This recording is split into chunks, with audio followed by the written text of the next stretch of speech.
We here at the Sports History Network proudly partner with 26 podcasts, all revolving around the history of sports. But did you know that many of our hosts were sports history authors way before they started their shows? It's true. We've got Joe Ziemba, host of When Football Was Football, Joe Zagurski, host of Pro Football in the 1970s, Mark Morthier, host of Yesterday's Sports, Tommy Phillips, host of Lombardi Memories, and Scott Adamson, co-host of From the 55-Yard Line. All these authors have many books for you to choose from. To check them out, go to our website at sportshistorynetwork.com/sportshistorybooks. Pick up your copy today. Soundtrack provided by Kevin MacLeod of filmmusic.io. Welcome to Football is Family, a podcast dedicated to the fan and fan experience. My name is Jeremy McFarland, and I want to look at the positive behind what makes football so enjoyable to watch and follow. I want to know why you are a fan of your team, of a player, or an era of football. Whether the pros, college, or high school, I want to hear and share your stories and your love for the game. If you want to be part of this podcast, please message me on Twitter at Jeremy_McFarland or on Facebook at the Football is Family Facebook page. This podcast is part of the Sports History Network, your headquarters for the yesteryear of your favorite sport. You can learn more at sportshistorynetwork.com. Thank you for listening to the Football is Family podcast. And today I want to talk about a player that is one of my all-time favorite players. And when you look at this man's career, his numbers are not going to jump off the page at you. His numbers are not going to be up there with a Peyton Manning or a John Elway or a Tom Brady. It's just not going to be up there. But instead, it's going to be his career is marked by a lot of injuries, but it's also marked by a lot of toughness and a lot of memories. And that is his career we're talking about is Steve McNair. Steve McNair, in fact, I was thinking of the jerseys that I bought back in the late 90s, early 2000s. Steve McNair was one of the first ones that I bought. I think the first one I bought was Frank Wycheck, and then I got a Steve McNair, Eddie George, and then a Javon Curse. Steve McNair was a guy that when I remember watching the Titans play, he was always playing hurt. I mean, he was just a tough guy. And you say, well, he was always playing hurt. He got hurt a lot. The way he played with reckless abandon. In fact, there's actually a video of him diving forward over a defender to get into the end zone, basically flipping over that defender to get there. That's how he played. He was a dual threat quarterback who he was known as Steve McNair because of his passing ability, but he also ran. He ran an amazing amount of time, and he was tough when he ran. In fact, his 4 years at Alcorn State, he ran for 2,295 yards. That's a lot of running for a quarterback. We think today with Lamar Jackson where he ran. Lamar Jackson is looking, he can model his career after Steve McNair's. Either that, Randall Cunningham too, Frank Tarkington. But Steve McNair and Lamar Jackson are very similarly built in terms of height and weight and muscle. But the one thing that Steve McNair had that Lamar Jackson really doesn't have is Steve McNair has Eddie George. He had Eddie George during this time. But McNair really was the heart and soul of the Titans teams in the late 90s to early 2000s before he went over to Baltimore. He was drafted out of Alcorn State. He was the third overall pick in 1995 by the Houston Oilers. Now, what's neat about this is I remember growing up, my uncle would get Sports Illustrated, and he would give it to me a couple weeks after he was done with them. And one of the Sports Illustrated that he gave me had Steve McNair on the cover. And Steve McNair in his Alcorn State jersey, uniform and helmet. And at the bottom, it said, give him the Heisman. And, of course, he didn't win the Heisman that year. But his numbers at Alcorn State, listen to this. He had 5,377 passing yards. He had a 58.2% completion percentage, played 11 games, let me see if I get this right. He had 47 touchdown passes. That's insane. And it says here, according to the page I have here, as 99-yard long touchdown. Now, I'm telling you what, this guy, and I've seen film of him playing in Alcorn State. My friend Dana could probably tell you a little more about that.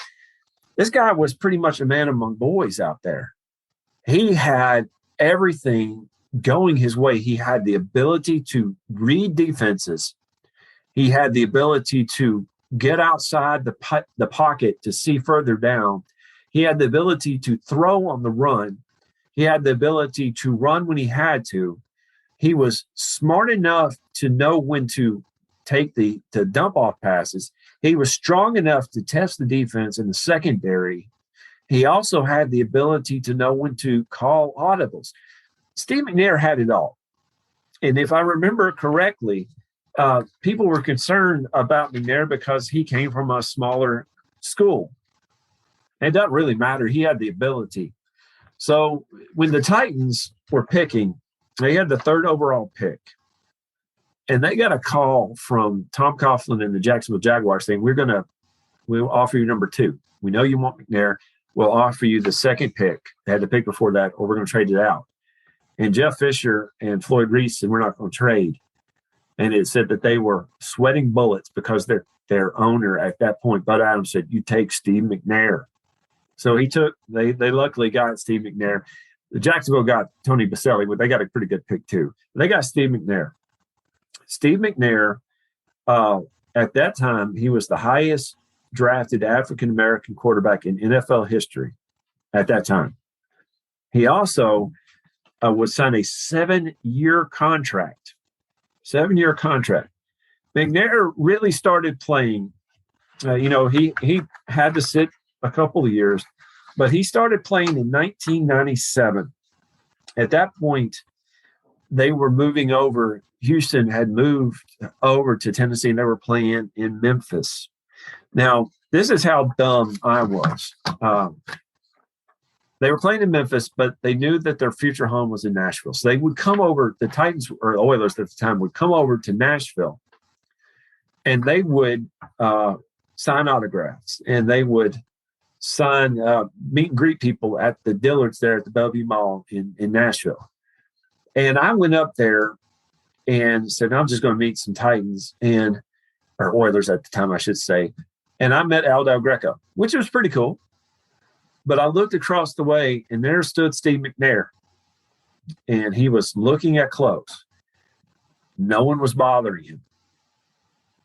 And I could have gone up there and been a fan and said, could I have your autograph? But I didn't do that. I never got to meet Steve McNair. I never got to tell him I was grateful for what he did for the Titans, and I had that opportunity. So, guys, when you get the opportunity, take advantage of it. Take advantage of it. McNair really was a bridge to the Titans when they were the Oilers moving to Nashville. Him and Eddie George really brought the city together, because when the Titans came over to Nashville, he really did help the then Tennessee Oilers become the Tennessee Titans, become Tennessee's team. It was him and Eddie George that really brought this together, and that started in 1999. Steve McNair was, at that beginning of that season, was diagnosed with an inflamed disc, and he had to have surgery. He did come back in and play and won the last 7 out of 9 games and helped the Titans to a record of 13-3. He also helped the Titans win 3 playoff games in a row, beating the Buffalo Bills. And it was a backwards pass, Buffalo. It was a backwards pass. Music City Miracle was not a forward lateral. Then they beat the Indianapolis Colts, and they beat the Jacksonville Jaguars. But when you look at the teams that they had to play, he truly led that team and put them on their back.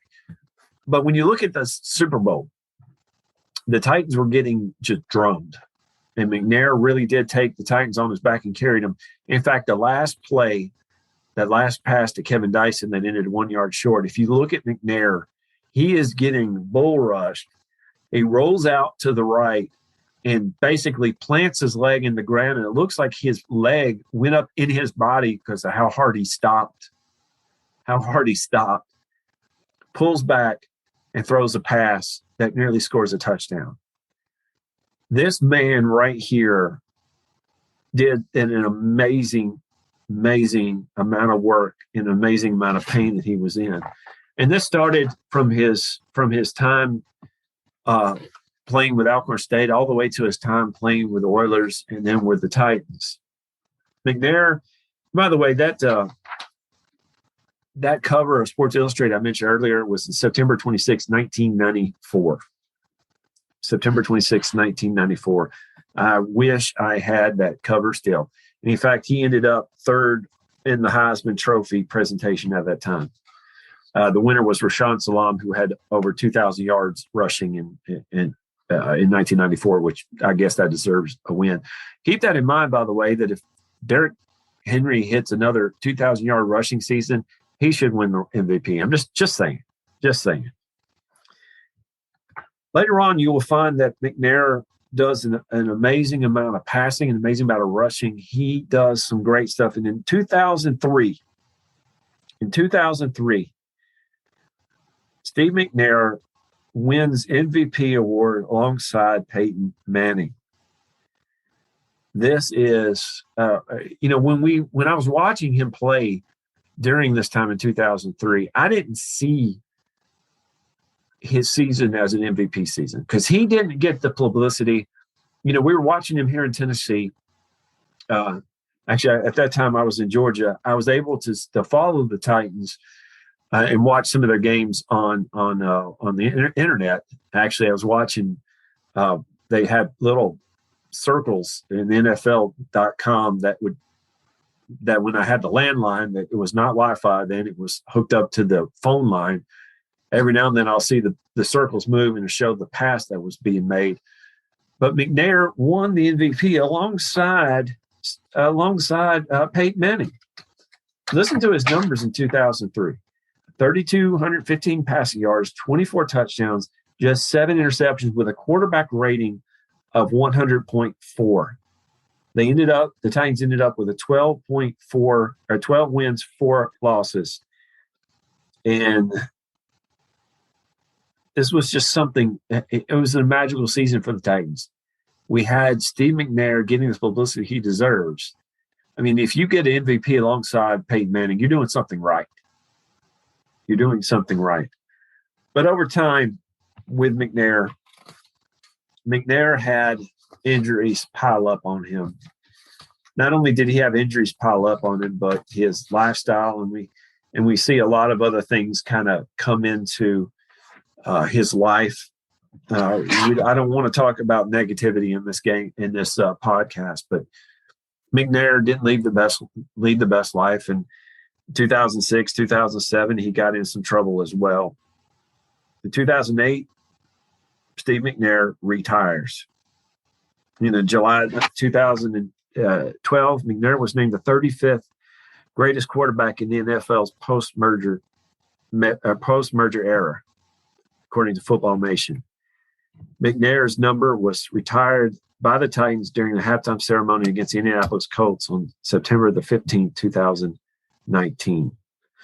One of the things that I didn't really like about this whole Steve McNair thing is he left to play in 2006, actually 2005. He was allowed to go to play for the Ravens. And I don't mind, people understand my thing about the Ravens. It hurts when the Ravens beat the Titans in 2000. That hurts. That hurts me even to this day. But in 2006, 2005, 2006, the Titans locked him out of training camp. Steve McNair was locked out of training camp. They changed the key code basically to keep him from going and playing for the Titans because they were afraid that if he got hurt, he would lower his trade value. Steve McNair deserved better than that. Now, I understand why they did it. I'm not a GM. I'm not even Kevin Costner on draft day. But Steve McNair deserved better than that. He deserved a chance to go play, and I'm glad he did play, and I'm glad he did well. I am, because I like him as a player. Would you listen to this? He retired with, again, when I talk about numbers, he doesn't have eye-popping numbers, okay? McNair retired with 31,304 yards passing, 174 touchdown passes, 119 receptions, and 82.8 overall passing rating. Now, listen to this, though. 3,590 rushing yards and 37 rushing touchdowns. He was a 3-time Pro Bowler, an NFL MVP, NFL leader in passer ratings in 2003, and he is part of the Titans Ring of Honor. When you go into Nissan Stadium, you'll see the Ring of Honor, and they have some amazing, amazing people up on that Ring of Honor. Steve McNair is one of those people that they have up there. When I found out that he had died, and we didn't know what was going on with that situation, and that's fine. We didn't need to know what was going on. They opened up Nissan Stadium. It wasn't Nissan Stadium at the time, but they opened up Nissan Stadium, and they allowed people to come in and see highlights of Steve McNair's career. So my wife and my son and my daughter and I drove up to Nashville from Hurricane Mills, and we sat in the seats and we watched his highlights. I have over on my shelf, and I'm pointing to it like you could see where it is, but I'm pointing to it. I have a McFarlane sports pick of Steve McNair. It's Steve McNair falling over to the right, but he has his arm up in the air as if he's going to throw the ball. The one thing about Steve McNair that I choose to remember is his toughness. There's a story, and I'll get to the story in just a second. I want to pop up here and tell you about something. This podcast is sponsored by Play Classic Sports Simulation Board Games, spelled with 2 A's, PLAAY. Realistic board game recreations of professional football, hockey, baseball, NASCAR, golf, and more. They cover 9 sports in all, with a 10th basketball coming in 2022. You can relive great seasons of the past, create what-if matchups from different eras, and much more. It's fun. If you're into sports history, you should check them out. Play with 2 A's, that's PLAAY, classic.com. Use the code SHN at checkout and get 10% off your first order. We also have a giveaway running through November 13th for a chance to win your choice of any Play Classic games. To enter and to check out the interview with the founder and his son, head to sportshistorynetwork.com/play. That's PLAAY. And I'm hoping to have them on this podcast in the next couple of weeks. But back to the story that I wanted to tell you about. Steve McNair didn't want to hurt anybody's feelings. He didn't want anybody not to like him. And there's a story that a person came up to McNair after McNair had a bad game. Titans lost. And he told Steve, "You cost me $100." Now, that's a jerk move on that man's part. I get that. But Steve McNair was the type of guy that the story goes that he reached into his pocket, pulled out a $100 bill, and gave it to the guy and told him he was sorry. Jim Wyatt wrote a book called Titans Sidelines, Tales from the Titans Sidelines. And I want to read something, and we're going to finish out this podcast with this story. Start of Something is the title of this. Since the organization's first game in Tennessee, Steve McNair has been the team's leader at quarterback. He started all 16 games in the team's first year in Tennessee in 1997 And while injuries have kept him out of some games since, he's been the undisputed man behind the center most Sundays. In reality, the McNair era began in 1996 season. After playing sporadically in 1995 and most of 1996 behind starter Chris Chandler, McNair's big chance came after Chandler sprained his ankle late in the 1996 season. When McNair stepped in and led the Oilers to a December victory, one player spoke up and said what many are thinking.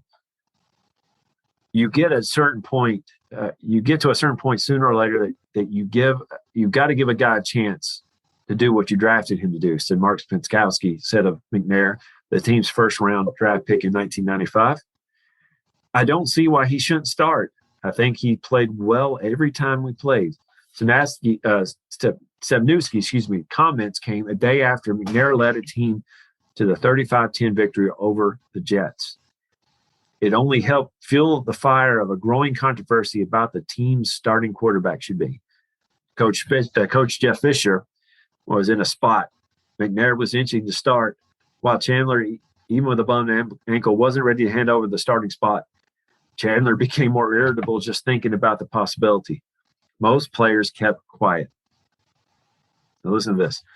Fisher ended up naming McNair the team starter the next week against the Jaguars. He ended up starting two of the team's final three games, including the season-ending victory over Baltimore. By the end of the season, McNair had convinced just about everyone that it was officially time to give him the football for good, and players were willing to step up and say it. That man was tough. That man was Tennessee, was Nashville for many, many years. He's up again for Hall of Fame. He's up again for this several years in a row. He's been up in the finalist for the Hall of Fame. Will he make it? Probably not. But if you're looking at sheer numbers, no, Steve McNair is not going to be high on that list. But when you look at a player and what that player means to the team, Gale Sayers, what he meant to the Bears. When you look at Ken Riley, who should be in the Hall of Fame, look what he meant to the Bengals. When you look at players, what they mean to the team, Steve McNair should be at least considered highly to be in the Hall of Fame. Without him, Eddie George will tell you this, without Steve McNair, Eddie George would not be Eddie George. But I'll tell you this, without Eddie George, Steve McNair might not be Steve McNair. They both played a big part in each other's development and each other's awesomeness. Steve McNair should be considered for the Hall of Fame. Now, he was in 2012 inducted in the Black College Football Hall of Fame, and in 2020 in the College Football Hall of Fame. Canton, Ohio deserves number 9. Canton, Ohio deserves number 9, and number 9 deserves Canton, Ohio. Thank you all for listening to the Footballers Family Podcast, and we'll see you next time. Hey, are you ready for some football? Some fantasy football? How about some daily fantasy football? Silly questions, right? Of course you are. You're ready to talk some smack and win some cash every Sunday, and Thursday and Monday, and whenever there's football games. The Sports History Network invites you to play your daily fantasy football this season at thrivefantasy.com. Thrive Fantasy offers hundreds of thousands, millions in cash every day on NBA, MLB, PGA Golf, cricket, esports, and of course, NFL football. And just to get the 2021 NFL season started right, Thrive Fantasy is holding its $100,000 guaranteed contest with a $20,000 first prize. Sign up with Thrive Fantasy today to get a 100% match bonus on your first deposit for up to $100 in free daily fantasy football play. Visit sportshistoryNetwork.com/thrive. That's THRIVE, or enter promo code SHN when depositing at the cashier. Join Thrive Fantasy today, earn cash prizes, and support great shows like this at the Sports History Network. Now that's a win-win-win situation for you to kick off your own NFL season.